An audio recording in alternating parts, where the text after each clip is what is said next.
And there's, another message in this parsha, and it really interplays with Shabbat. It's because the world is built out of a family. It started with Adam and Eve, that didn't go. Then it's Noah, and then it's Abraham and Sarah. It's like constantly built on families.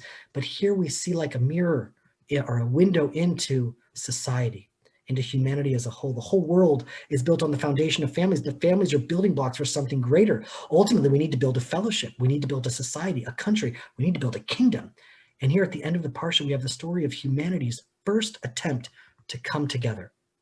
And in some ways, the story is a shadow of the Messianic era. All humanity is united with a mission, a common language, building together.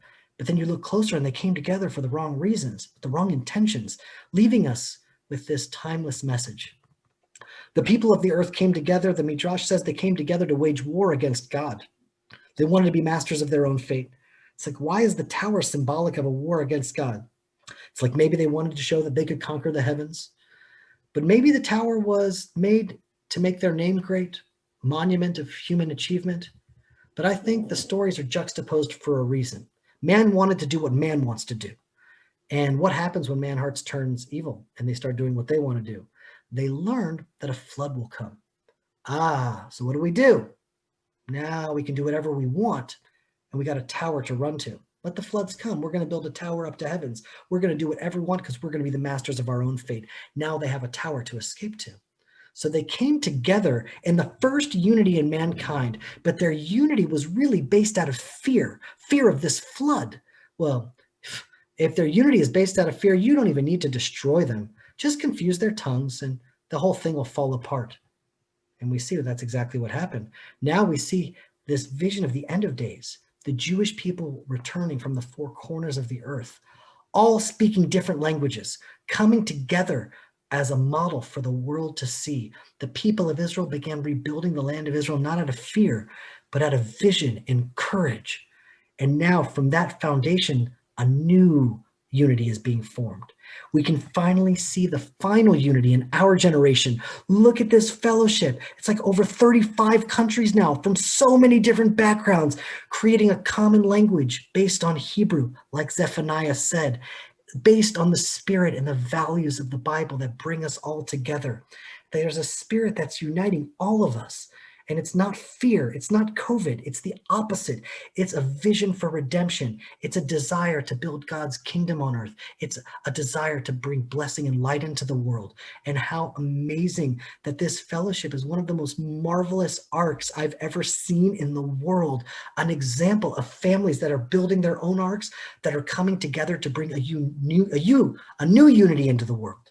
It's like pioneering a way for all believers to come together, to learn together, to pray together, to raise our families with the values of the Bible as our foundation, to celebrate Shabbat together.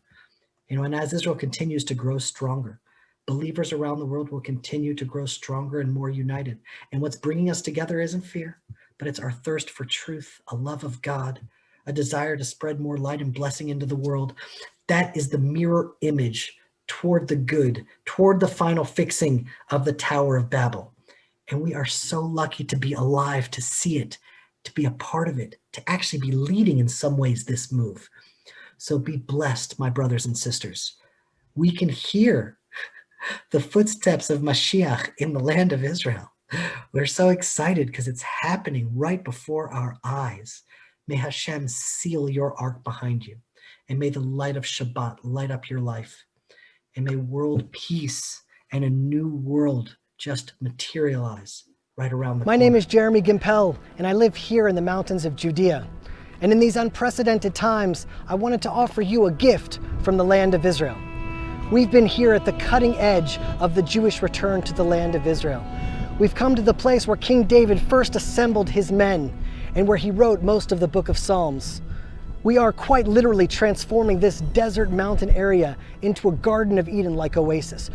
Watching prophecy manifest into reality, we felt called to reach out to the nations, to teach them lessons from the Bible in the original Hebrew, unlocking insights and understandings that you can only get if you read the text in its original language and from a Judean perspective. The prophet Zechariah spoke of a time that 10 men from all the nations will grab hold of the corner of a garment of a Judean man and say, "Take us with you, for we have heard that God is with you." Perhaps this is the time that the righteous among the nations will now make a sharp U-turn and reconnect to Israel, reconnect to Judea, reconnect to the Hebrew roots of the spiritual realities of this world. This is an invitation to join us at our next live gathering with hundreds of families from over 30 countries around the world. And if you register now, we'll give you a free gift from Israel, the first 5 sessions that unlock the secrets of the Hebrew Bible and how to live as a believer in these times. I hope to see you at the Land of Israel Fellowship. Shalom.